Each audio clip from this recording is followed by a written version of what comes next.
Hola, ¿qué tal? Un lunes más en Conversaciones ANIDAR. Bienvenidos todos y todas. Hoy tenemos una invitada desde Holanda, Mélanie van der Hoorn. Bienvenida, Mélanie. Welcome, Mélanie, from Holland. Thank you. Bueno, también saludamos a Ana Marzo, nuestra colega arquitecta, profesora de secundaria, que con todo su conocimiento nos ayuda a traducir lo que va a decir Mélanie. Está en Madrid, Ana. Buenas tardes a todos.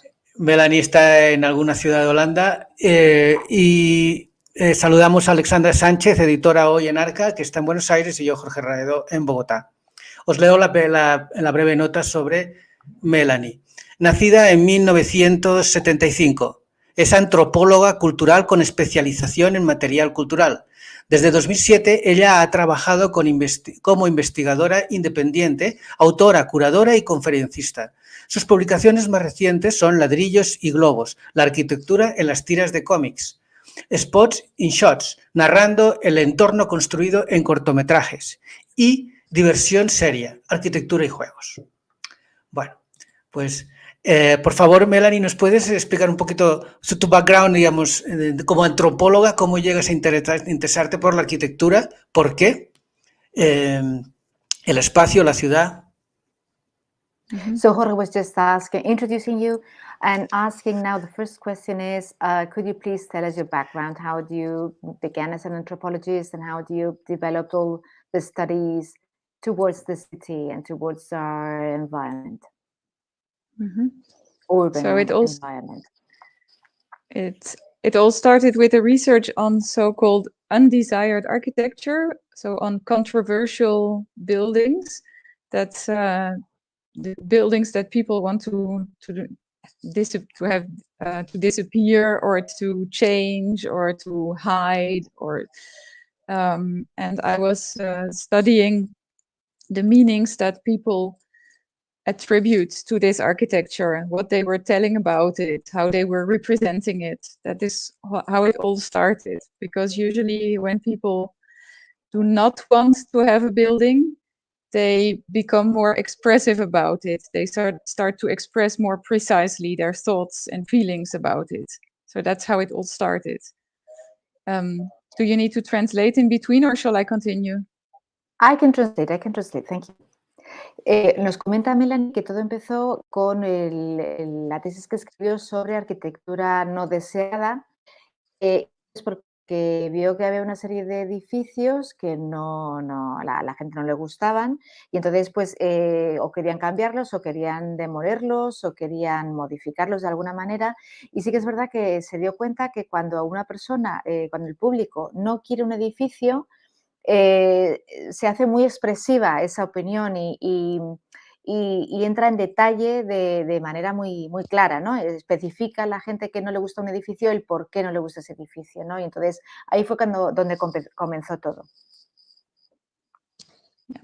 So that's already so I was looking at architecture from a social scientific point of view, very much looking at the meanings of the buildings, the stories that people were telling about the buildings, sometimes very fictive stories, so-called urban legends, inventing stories about buildings, especially when buildings are closed, for instance. When you cannot enter them, then they are that's very triggering for the imagination. People start to imagine what could be inside or what could have happened inside. And in those stories, you can find a lot of meanings. Also, so it had to do with communication, and it had also a lot to do with representation, because during those conversations, discussions, and controversies, various groups concerned by buildings would also represent those buildings, make photo collage or posters or caricatures, cartoons. So that's how I slowly stepped into this subject, focusing on the social and cultural and political meanings of architecture, and focusing on the communication and representation of architecture. Bien, pues vamos a ver. Entonces, hilando con lo que comentaba anteriormente, realmente comenzó como un punto de vista social y científico sobre las historias que se contaban sobre estos edificios. Entonces, le resultaba muy peculiar y le llamaba mucho la atención, pues, cómo esa parte de comunicación y de representación de la arquitectura, cómo, especialmente cuando los edificios estaban cerrados, cómo la gente se inventaba historias o llegaba a inventarse historias. A lo mejor eran historias que se iban heredando, pero que incluso pues, se inventaban esas historias, ¿no? Y entonces, especialmente cuando el edificio estaba cerrado, qué habría dentro del edificio, por qué estaba cerrado. Y entonces, pues todo esto, lo que es la comunicación y la representación es lo que le llama la atención. Entonces, se centra en la parte social, cultural y política del edificio, de lo que quiere representar un edificio, ¿no? De su significado.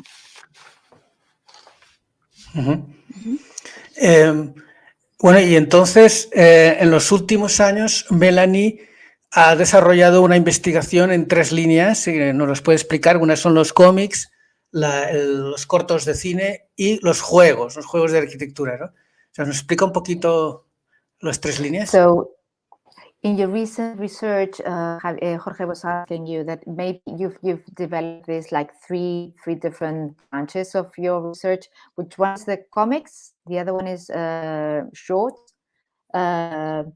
movies, and the other one is the games. So Yeah. could you please explain and go into detail these 3 things, 3 developments? So actually, this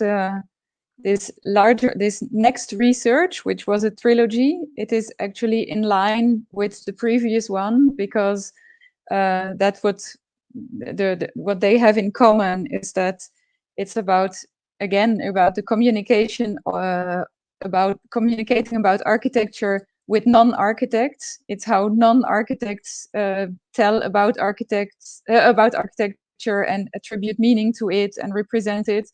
So it's this building bridges between architecture and non-architecture. It's also the other thing that is common to all these research projects is the critical view on architecture. Also to express critical thoughts about it, to express when people dislike a building, when they disagree with the situation. And so then when I started with the trilogy, I started to really focus on alternative means to represent architecture. So means of communication and representation that are not conventional in this profession. So the conventional means of representation and communication would be floor plans, models, sections, all those tools that architects are using, and which they also use to communicate with other professions, but these tools are not always appropriate to communicate with non-architects. So that's why I started to look at those other means, starting with the comics and those other media, so starting with comics and then films and then games, are much more suitable to build bridges with outside of the profession. Perfect. Okay. So, lo que estaba comentando Mélanie es que, bueno, realmente todo está hilado. Esta trilogía que comentaba Jorge y que nos está explicando Mélanie sobre los cómics, los cortometrajes y los juegos, pues porque realmente se planteó Mélanie que pues un poco la comunicación que había entre pues, los arquitectos y cómo representaban la arquitectura los arquitectos y los no arquitectos, ¿no? Y un poco lo que quería era tender puentes para mejorar esta comunicación, ¿no? Entonces, buscar otras formas de representar esta arquitectura. ¿Cuál podría ser la forma de representar tradicional de la arquitectura? Pues los planos con las plantas, las secciones, vistas. Sin embargo, no siempre estas herramientas son apropiadas o se hacen entender para la gente que no es arquitecta, ¿no? Entonces, sí que quería explorar estas otras otras formas de representar la arquitectura, ¿no? Pues esto, con lo que son cómics y cortometrajes y tal. Entonces, bueno, está todo un poco hilado. Y porque comentaba...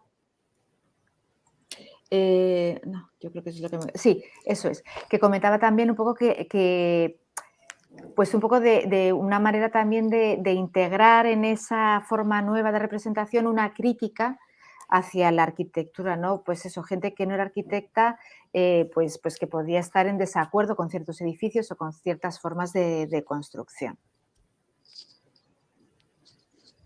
Y entonces estos cómics, estos juegos y estos cortometrajes son formas no convencionales de representar arquitectura, pero que veía ella que podían ser mucho más apropiadas.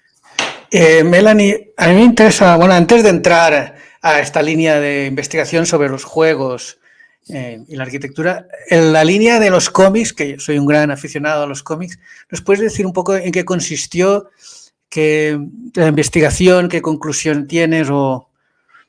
Okay, so could you go into more detail about this comic way of representing architecture? Because Jorge is a great fan of comics, so could you please explain to us how is this line of research you're exploring with the comics?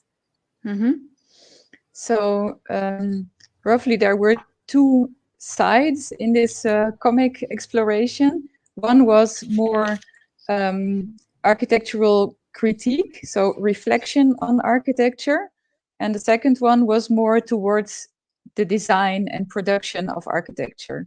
So in this first part, there were mainly comics, for instance, so analyzing an existing situation, reflecting on an existing situation in a specific town or a specific building, and in the second part, it was much more about presenting a design, presenting the philosophy of an architecture office, or even in a few cases, very few, where the comic directly contributed to the creation of a specific building, like it was integrated in the building, or the work of a comic artist was a direct input into the design. Yeah. Do you want to translate? Yes, please. Pues entonces comentaba que los cómics realmente se enfrentaba o exploraba esta parte de los cómics desde dos puntos de vista. Por un lado, desde un punto de vista crítico hacia la arquitectura, donde realmente analizaba o se analiza una situación actual, real.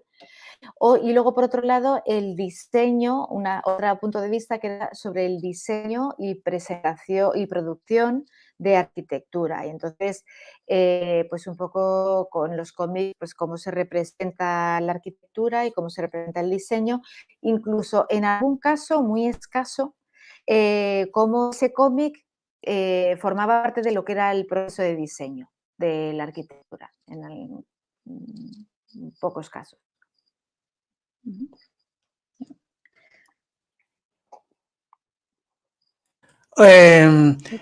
Pero ¿nos puede explicar un poco más? Que es bastante, bueno, a ella le parecerá muy normal, pero que haya arquitectos que utilicen el cómic para expresar, para comunicar sus ideas arquitectónicas, sus proyectos.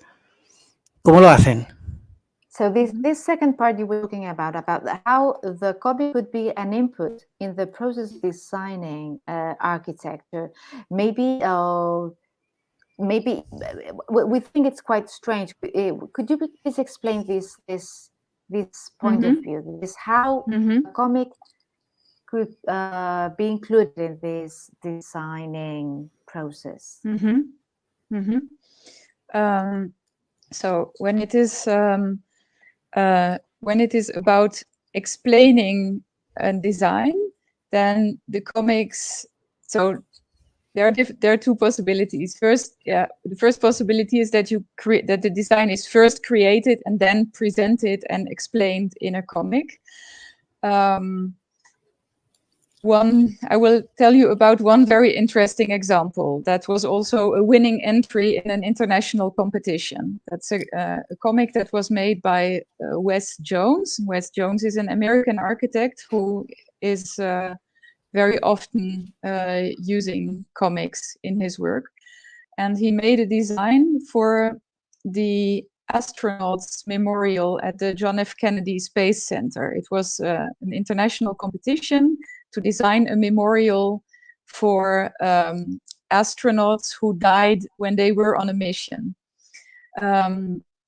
So he designed the memorial, and the memorial was quite a complex construction, technically quite complex. And he made very conventional architectural drawings to explain the technical aspects of his design. But then he also wrote a story which was very poetic, philosophical, and which allowed much more emotions and feelings and subjective impressions and suggestions and associations. And the story that he wrote was a conversation between a fictive astronaut and a deceased friend. And he would, so it was a kind of inner monologue where this astronaut would visit the memorial and talk with his friend who had passed away already, and talk to him and tell him about the memorial, about their common memories. And it was a very, very free kind of text. And that worked out very well in this comic. It was, I think, one of the interesting things in this example is the total disconnection between the images and the text. But then the combination of the two works very well, because you can then communicate architecture on different levels at the same time, whether in more conventional architectural presentations, very often the text is doubling the information that you already see in the images. It's describing what you can already see. And in this example, it's not at all that. The text is leading an own life, so to say. But still, there are interesting connections between the two. So that worked out really well. And Wes Jones also, he won the competition with that comic. Maybe you, and then I can tell you a second case, but maybe you need to translate in between, I suppose. Yes, thank you. Pues explica que realmente el cómic sirve para explicar el diseño. De dos formas se puede ver. Ha explicado la primera forma, y es cómo el diseño se crea y luego se puede expresar con un cómic. Y entonces, por un ejemplo, y es una competición, un concurso internacional, el arquitecto Wes Jones, americano, ganó este concurso, y lo que hizo fue, bueno, pues se tenía que hacer un memorial, un edificio como recordando a los astronautas que habían muerto en misión, ¿no? Yendo en alguna misión. Y entonces se convocó este concurso y él ganó, y lo que hizo fue presentar, por un lado, planos convencionales de plantas, alzados, secciones, pero luego, por otro lado, también presentó una historia. Y entonces presentó una historia muy poética, muy filosófica, que permitía, a diferencia de lo que son los planos convencionales, permitía introducir emociones, sentimientos, y realmente la historia se basaba, era un monólogo en el astronauta y sus amigos. Esto creo que ha sido así porque se ha interrumpido en un momento la comunicación, pero creo que entender que ha sido así. El monólogo entre el astronauta al que se dedicaba este edificio, este monumento, y los amigos que había dejado en la Tierra. Y entonces pues era un monólogo explicando un poco pues su experiencia, ¿no? Y entonces realmente dice Mélanie que pues son como dos planos muy distintos de representación del edificio o de la arquitectura, pero aunque no tengan aparente conexión o no tengan que ver, se complementan muy bien. Y o sea, lo que consigue es como duplicar información que nos llega sobre ese edificio que está diseñando, ¿no? Entonces, pues que ganó el concurso. Realmente fue fantástico. So that was the first option, no? The first way of seeing it. Yeah. So maybe the second situation that can occur sometimes, but it's quite rare, is that the comic and architecture are created simultaneously, and that the comic really has an influence on the architecture itself. But that's very seldom. That there are a few examples. For instance, in the Netherlands, there is a comic artist, illustrator who is very well known. His name is Joost Zwarte. And he is primarily a comic artist, but he has, in the last 20 years, designed several buildings. And those one is a theater and cinema in the Dutch town of Haarlem. And he also created apartments in Amsterdam. And those projects started with his illustration, and his illustration really looks very much like a comic illustration and not like an architectural technical drawing. In both cases, he had to work with an architect, and for the architect, it's necessitated a total adaptation of his way of working, because, for instance, when you see a house as it looks in a comic, it consists of very equal colored surfaces. But for instance, the connection between a window and the border of the window is just one line. But in architecture, that's not how it works, because when you build a window, you need many different layers, many different technical details, and all that, of course, was not in his... But the idea was that the final building should really look like it had been designed by the comic artist. So it really needed a close collaboration between the comic artist and the architect in order to make it look like that. A second example is a building in Hong Kong, which was an existing building that was renovated. And in the course of this renovation, there was a comic was created especially for this building, with on the ground floor the beginning of the story, on the top floor the end of the story, and in between many different possible scenarios to come from the beginning to the end. So corresponding to different experiences of the architecture of that building. So you could experience, like in any building, there are different ways to go through it, different ways to use it, different, and in the same way, you could also read the story in different ways and kind of take your own adventure through the building, so to say. Okay. And do you know the building, the name of the building in Hong Kong? It is called, so I will get back, just give me a second, I will remember it. Okay, I'm translating. Yeah. Meanwhile.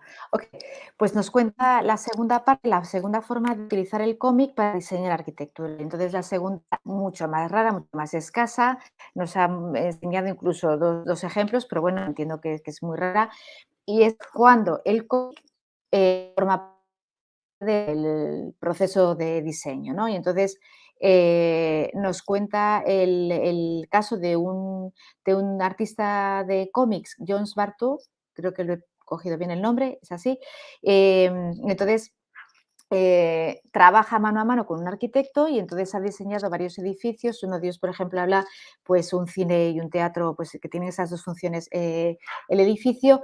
Y entonces, ¿qué sucede? Que claro, que cuando vemos un edificio en un cómic, pues son fachadas muy planas, son colores muy planos, las ventanas pues aparecen con una línea dividiendo lo que es el hecho de la ventana con lo que es la fachada. Claro, toda la realidad es imposible, hay muchos límites, muchas capas, muchos carpinterías, muchas cosas. Y entonces sí que consiguen al final del proceso que cuando veas el edificio parezca sacado de un cómic, ¿no? Y entonces eso es uno de los casos. Y el otro caso nos estaba comentando un edificio en Hong Kong, era un edificio existente y entonces tuvieron que reformarlo. Y entonces para esta reforma lo que hicieron fue crear un cómic que explicaba la reforma. Como proceso de diseño, proceso constructivo. Y entonces el cómic explica cómo la planta baja hablaba del principio de una historia del cómic, la planta superior, el final de esta historia, y entre medias pues se producían un montón de aventuras y muchísimas posibilidades, muchísimas pues formas de continuar la historia, de ese inicio de la historia, ese final de la historia y muchas posibilidades entre medias. Y yo le he preguntado antes, cuando lo ha terminado de explicar, el nombre del edificio por buscarlo luego y a ver cómo es. The name of the building is The Factory. The Factory. El nombre del edificio, The Factory. La fábrica. Yeah. The architect is Alberto Cipriani and he made it together with comic artist Mauro Marchesi. Mélanie, tenemos una pregunta de Fabiola Uribe, arquitecta en Bogotá. Es interesante porque dice, la búsqueda de los nuevos lenguajes en la arquitectura, supongo que se refiere al cómic, el corto, los juegos, los nuevos lenguajes, ¿tiene más un fin pedagógico o un fin artístico? Bueno. Okay, so we have in the audience a person, Fabiola Uribe, that she's asking if these new expressions or new ways of representation of architecture, do they have to do more, are they linked more to art as an expression in itself, or is it more linked to a pedagogical way of seeing architecture? How would it can be both. It's not one more than the other. No, it's also they were created for very different contexts. Also, there are examples that were specifically created for a museum. There are some examples of architecture comics that were created as mural paintings specifically for an exhibition in an art museum. And there are others that were created very specifically with pedagogical or very didactic intentions to really educate the public, so to say, or it can really be everything. Dice Mélanie que podrían ser de las dos maneras, que bueno, pues hay pues arquitectura cómic que lo que pretende es ser simplemente una expresión artística y ya está, en sí misma, sin más. Y luego, por otro lado, puede haber edificios o formas de expresión con el cómic que realmente buscan una intención didáctica, ¿no? Más que artística. Tienen cabida las dos. Yeah, in case of the, sorry, one more thing, maybe. In case of the more artistic examples, often there's very strong critical elements in there also, really to make critical statements, to even subversive kind of intentions. There are several examples that were created for the Biennale in Venice, where it was really the intention of the architects to clearly position themselves. And then in those cases, there is also the humor and irony that play an important role, which is something very specific to the medium of comics, irony and humor, but they help to express critique in a more acceptable way, because when you can laugh about something, you're maybe more ready to accept critique as well. Añade Mélanie que, bueno, que realmente cuando el ejemplo tiene una orientación más artística que didáctica, ahí realmente muchas veces hay algo subversivo, hay una crítica detrás, porque, por ejemplo, habla de ejemplos en la Bienal de Venecia, y entonces que ahí los arquitectos, pues realmente cuando han hecho este ejercicio de expresarlo con cómic, pues realmente están posicionándose, ¿no? Están haciendo como una declaración de intenciones y que, claro, que utilizan mucho la ironía, el humor, porque, bueno, es una forma más como educada o de hacer una crítica, ¿no? Se acepta mejor el llevarlo a través del humor. Mélanie, por favor, y ahora vamos a concentrarnos en esta línea de investigación sobre los juegos, ¿no? El juego de la arquitectura. Tu esta investigación que desembocó en una exposición muy interesante en Viena, con un catálogo, una exposición que pronto va a Ámsterdam. ¿Nos puedes explicar cómo la planteaste, cómo está estructurada, qué encontraba el espectador, el público? So now if you go back to the different ways of exploring, you have comics and now games.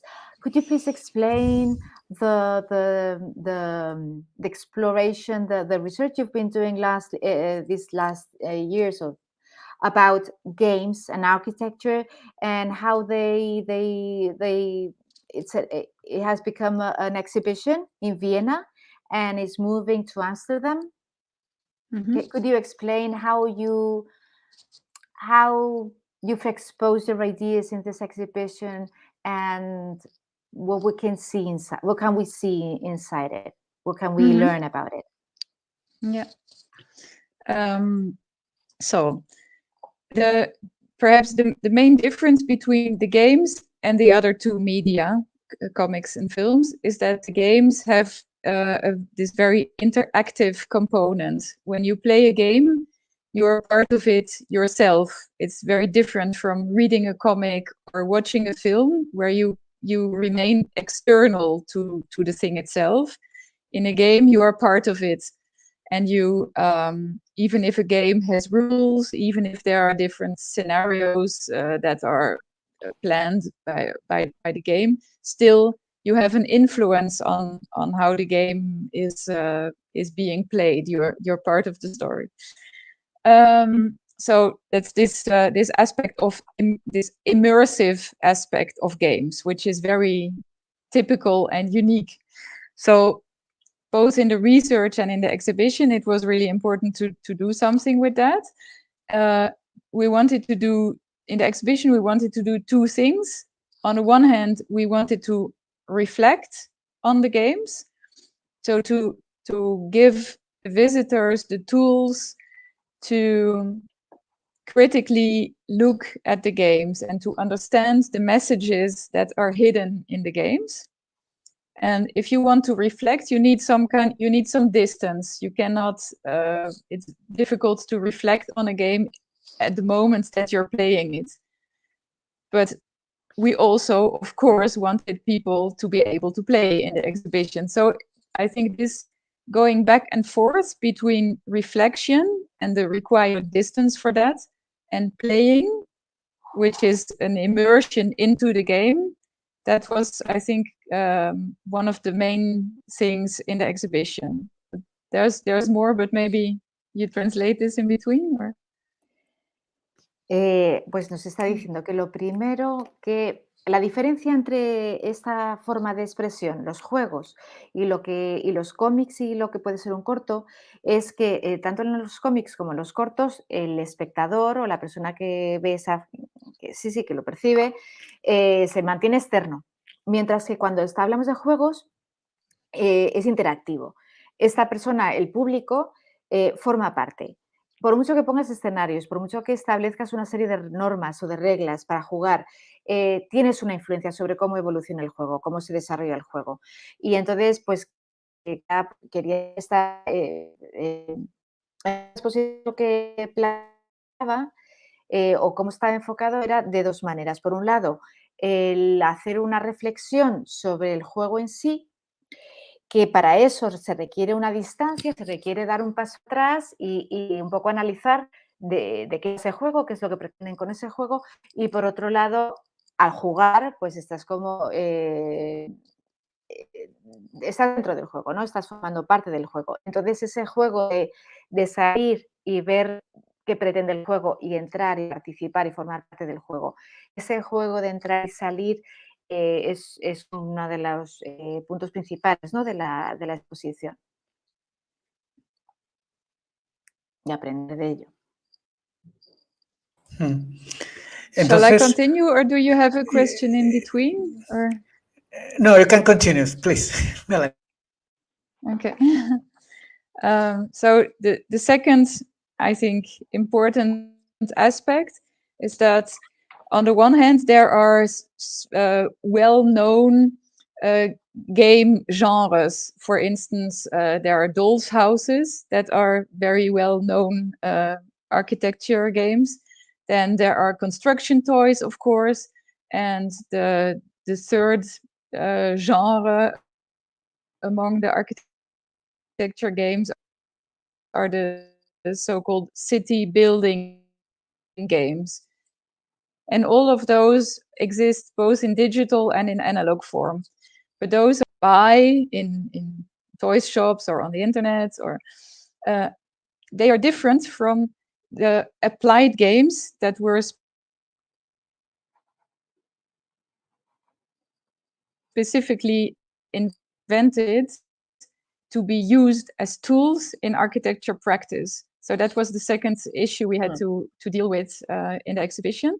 And most of the cases, they are used during workshops, some situations. Sometimes it's mainly to stimulate participative processes. Those are the recurring intentions.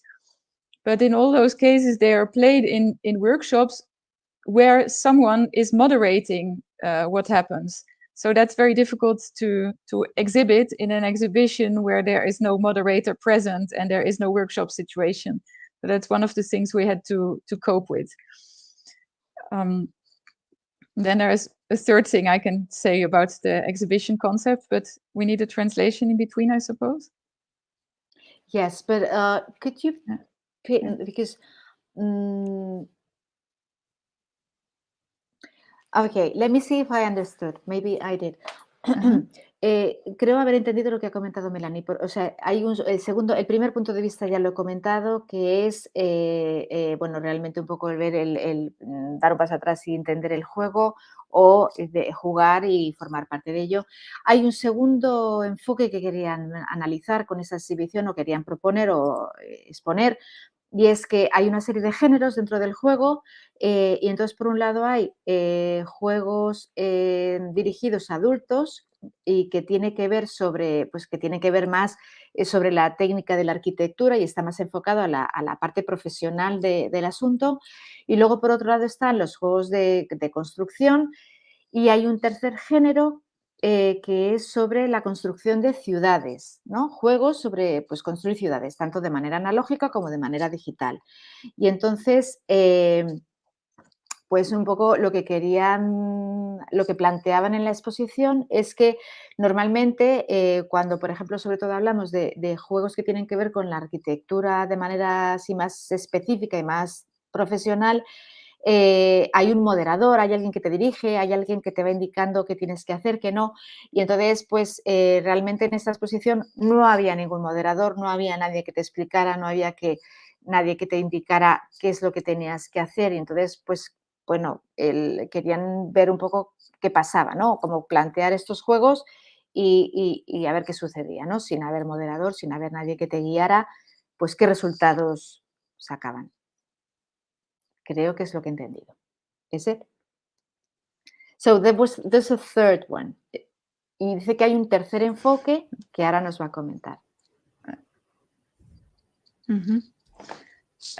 Yeah, that the third thing, and that was specifically about the exhibition, is that the regular games, the dolls' houses, the construction toys, the board games, for instance, they were not designed to be in an exhibition. When you have a board game, usually it's very small. It's 30 to 40 centimeters, and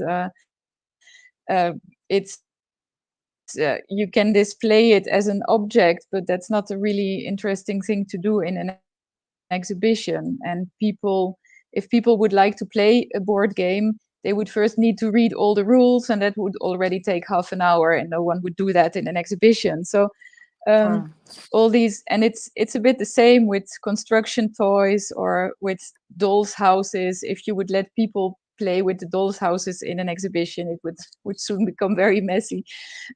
So all those more classic game genres that we all know for having played with them, maybe in our childhood or so, I could very well explain them in my book, so that's what I did, but they were not suitable to be exhibited as such in the exhibition. So in the exhibition, we searched for examples that were really created to be exhibited. So we showed quite a number of exhibits that were created by artists or researchers, and that already contain a reflective element in them that were already created as works of art, so to say. I can give you some examples to illustrate this. We had several examples, for instance, that were created to understand the meaning of architecture in digital games, in video games. So several artists or researchers tried to translate this virtual architecture into the analog world.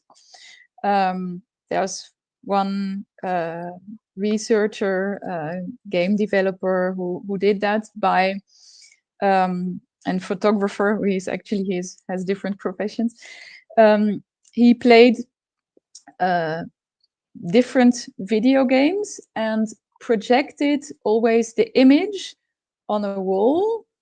So this digital image was projected on a wall, and then he took images, photographs of the virtual architecture with an analog camera. So he took a picture of the projected image and in black and white. So the result was a series of images that looked very kind of unsharp and with irregularities, with some visual bias, like old analog photography, but the images of the architecture got a kind of materiality. They became more real, and the images of those buildings really looked like, if you wouldn't know the story of them, you would think those were images that were taken 50 years ago somewhere in a city, but it was only virtual architecture. So that was an example of a work that we showed to make people reflect on the quality of virtual architecture, on its meaning, on the place it has acquired in our lives, because people who play regularly, they spend a lot of time in this virtual architecture, maybe, sometimes as much time in this virtual architecture than in the real architecture. So the memories get mixed, or our memories become a mixture of virtual and real spaces. So maybe I think I talked a lot again, so I have to interrupt. Okay. Okay, so el tercero que comentaba Mélanie tiene que ver con la exposición en sí. Y entonces dice que hay uno de los géneros que comentaba antes, pues entran ahí todos lo que son los juegos clásicos, ¿no? Las casas de muñecas, los juegos de mesa, ¿no? Y entonces, cómo pues realmente no están diseñados para una exhibición o una exposición. Son objetos, o sea, si los llevas a una exposición, pues serían como objetos, pues son tamaños pues, de 40 por 40 o 50 por 50, una casa de muñecas.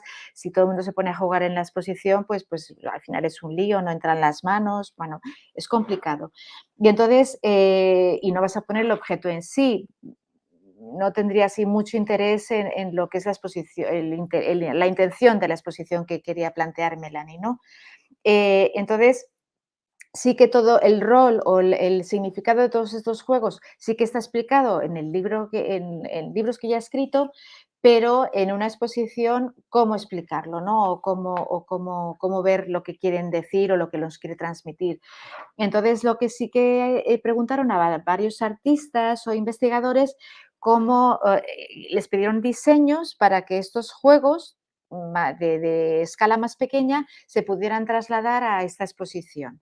Y entonces pone el ejemplo de pues artistas digitales que lo que hicieron fue pues todos estos juegos digitales sobre viviendas o sobre ciudades, cómo trasladarlo a un mundo analógico. Y entonces el ejercicio que hicieron fue, cogieron imágenes de lo que es de toda la escenografía, todas las escenas los decorados que van apareciendo en estos videojuegos o en estos juegos digitales, y entonces con una cámara analógica hacían fotos de todos estos paisajes que aparecían en los videojuegos. Y luego estas fotos las exponían en blanco y negro, de manera que el visitante de la exposición veía estas fotos y pensaba que eran arquitectura a lo mejor de hace 50 años y no se estaba dando cuenta, si no había seguido el hilo, que realmente eran fotos que no eran reales, eran fotos que estaban sacadas de un mundo virtual, de un videojuego o de un juego digital, como comenta Mélanie. Entonces, le parece interesante a Mélanie cómo acaban, pues porque hay gente que se pasa muchas horas jugando estos videojuegos, ¿no? Entonces, al final, estas imágenes apareciendo algunos videojuegos se mezclan en la memoria y en la imaginación con lo que es la arquitectura real, ¿no? De la ciudad. Y entonces, cómo este juego de lo virtual y lo real bueno, y esto es pues un punto de vista muy interesante de la exposición. Sí, Melanie. ¿Nos puedes hablar un poco de estos juegos que son creados por equipos profesionales de arquitectos urbanistas que son para como dispositivos para procesos de participación, ¿no? O algo así. Okay, so maybe I don't need to translate, is it? Yeah. Okay, Usually this last part. When games are specifically created to be used in architecture practice, there are certain intentions are coming back very frequently. One is to simulate a specific situation, a specific development, and the second one is to encourage participation. So the simulation aspect is that when non-architects are involved in a development process, often for non-architects, it's quite difficult to read the representations that architects normally use can be difficult to read and to understand for non-architects there because they are abstract and technical. So in a game, if you use a construction toy and people are standing around a table and can just move blocks around and build together, it can be both in an analog or in a digital way, because, for instance, Minecraft is also frequently used for these purposes. Then it becomes much more easy to visualize an existing situation and then to change things to that existing situation and to visualize how a situation could become. And very tightly connected to that is the aspect of participation, because it makes things in a way much more democratic or less hierarchical, or it suppresses to a certain extent at least the differences between architects acting as experts, as specialists, and not being understood by other people who are just as well concerned by the development process, but who use different languages and visual tools. And one last aspect that is important in this relation is the aspect of different roles, because in a game you can play somebody else's role without that having serious consequences, because in a game generally doesn't have consequences, so you can take more freedom, you can without having to fear anything, you can switch perspectives, and even in the best case, the different participants do not only switch roles, but they also find themselves in a situation where they are kind of forced to collaborate. These are the so-called cooperative games. That's a relatively new genre among in game history, so to say. Game concepts where the participants are not playing against each other, but together against the game, so to say. They can only win the game if they collaborate. So that's also something very helpful in such processes. Yes. Okay, so... Vale, Keywords, stimulation, participation, collaboration. Comenta un poco lo que a la respuesta que le ha hecho, a la pregunta que le ha hecho Jorge. Dice que hay una serie de intenciones, ¿no? De lo que pretendían. Por un lado, simular una situación específica, es decir, cuando se están simulando juegos, lo que pretenden estos diseñadores o estos artistas que están llamados a un poco trasladar ese lenguaje científico-técnico, y entonces pues hacer que tratar de hacerlo más accesible, ¿no? Que la gente pueda entender esto, o sea, pueda llevarlo a... Vamos a ver, me estoy explicando fatal. Que esa situación específica que aparece muy técnica, pues llevarla a la exposición y que la gente pueda participar de ello, ¿no? Y pueda entenderlo. Y luego, bueno, está ligado también, la segunda parte que comentaba Mélanie es que hace que esto también anime a que la gente participe. Y entonces, de alguna manera, lo que pretenden es que para la gente que no es arquitecto y que a lo mejor le cuesta entender ciertos aspectos visuales de la representación de arquitectura, pues que pueda jugar, que pueda participar. O sea, que de alguna manera se eliminan barreras, ¿no? Todo el mundo puede entender pues ese lenguaje arquitectónico de esta manera, con lo que se expone en la exposición.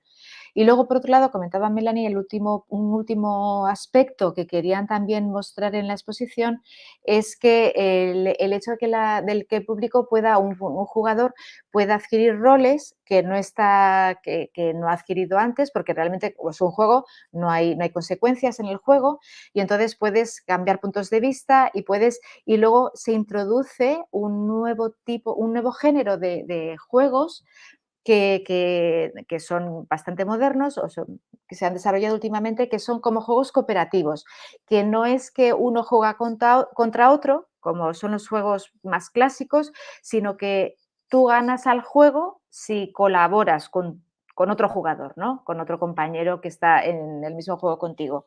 Y entonces, bueno, pues que realmente colaboras y que no estás jugando uno contra otro. Y es un cuarto aspecto que comentaba que quería también mostrar en la exposición. Uh-huh. Todo esto, me refiero a Ana, la pregunta mía era exactamente en la línea de juegos creados por equipos profesionales de arquitectos o urbanistas que crean los juegos para interaccionar con los ciudadanos, ¿no? Sí. Que es una parte importantísima de esta exposición. Entonces ya, Mélanie, ya quedan muy pocos minutos. Bueno, a mí lo que me interesa mucho de tu trabajo, ¿no?, es que esta reflexión sobre la arquitectura ¿qué es, no? Aquí en las conversaciones tenemos muchos invitados que trabajan en arquitectura, educación e infancia. Entonces, ¿qué es enseñar arquitectura? ¿Es meramente la construcción, estructura, ¿no?, lo tangible, o es la construcción que hay en la cabeza, ¿no? Y la línea de investigación de Mélanie, ¿no?, nos lleva un poco que la arquitectura es un lugar creado en las cabezas o en los corazones, a partir de lo sensible, ¿no? Si lo quieres traducir. I think I need a translation for this one. Sorry. You need. Okay, so yeah, I was saying with these conversations we are having in Arquia, we have, I mean, in ANIDAR, In Arca. we are in Arca. In Arca is that this like two perspectives. Are we learning that architecture is a way of is a representation, is a physical thing, or is it architecture something that we have in our minds? And we are saying after your interview that, or your conversation, that maybe you're more on the side that architecture is something that we have in our minds. Do you agree with this or not? I'm just wondering how one can be disconnected from the other, but maybe Yeah. maybe I didn't really understand what you meant.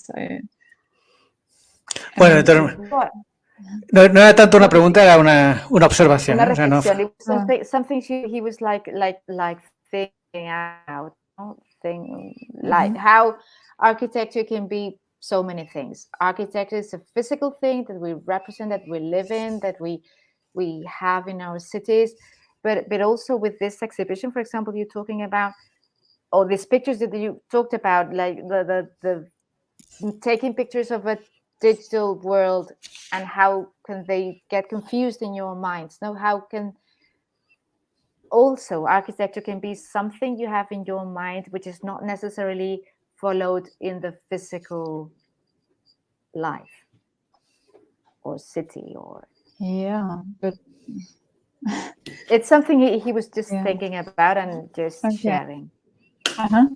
Okay.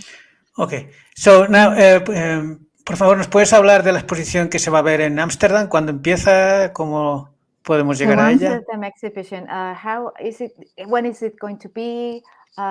Is it going to be the same, exactly the same as in Vienna, or is it going to be something different? Or can you please explain to us?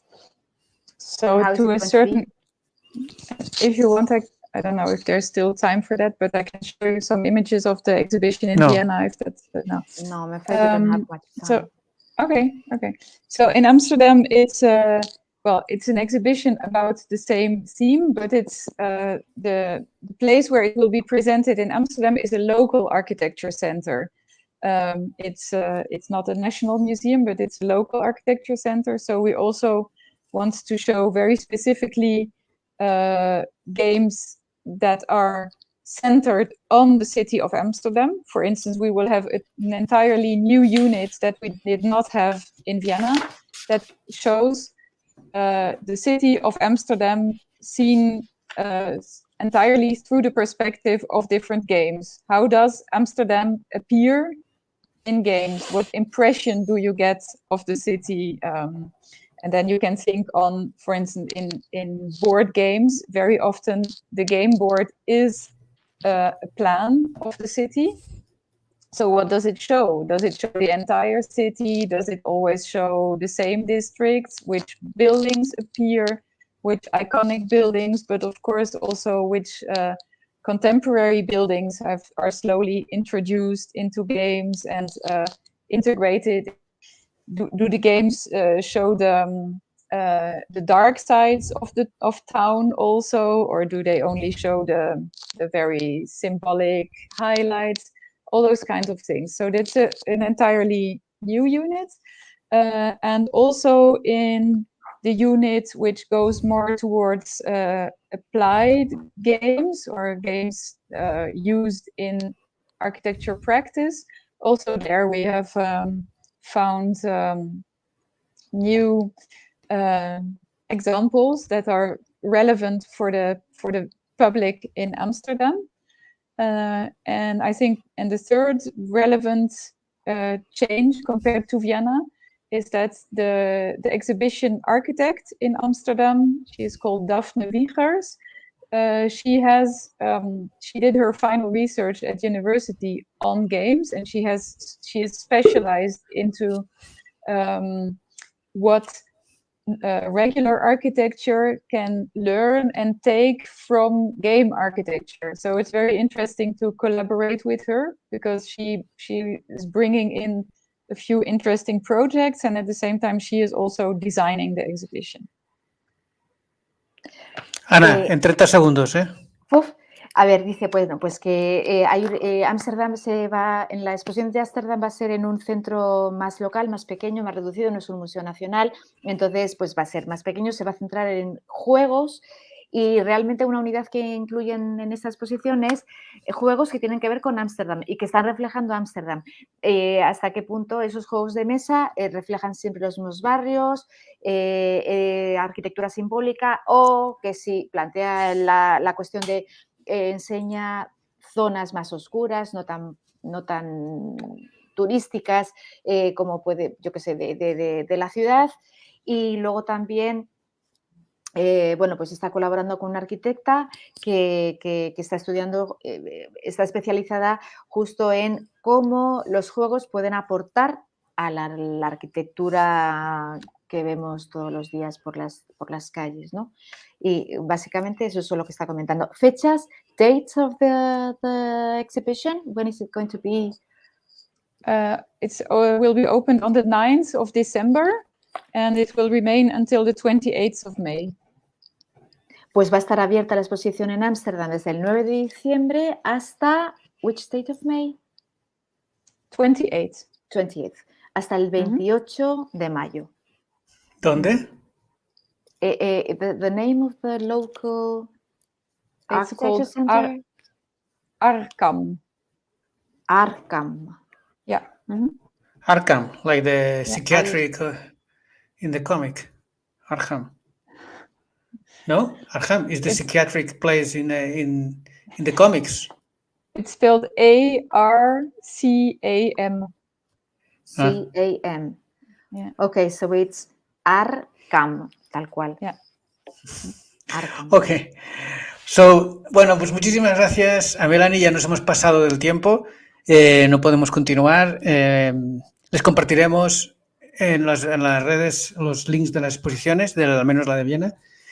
Y bueno, pues nada, muchísimas gracias a Mélanie por ayudarnos a reflexionar sobre el papel simbólico de la arquitectura a través del juego y del cómic. No hemos tenido tiempo de hablar de su investigación con los cortos. ¿Quieres traducir, Ana?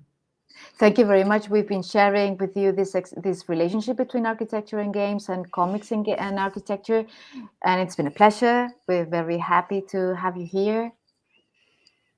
We didn't have time for the shorts, which is a pity. Ok, espera que ha llegado un comentario. Le saludan desde Argentina Laura Singer. Gracias, Laura.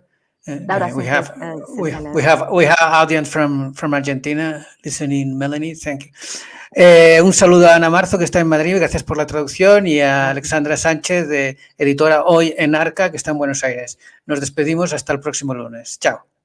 Chao. Thank you. Thank you.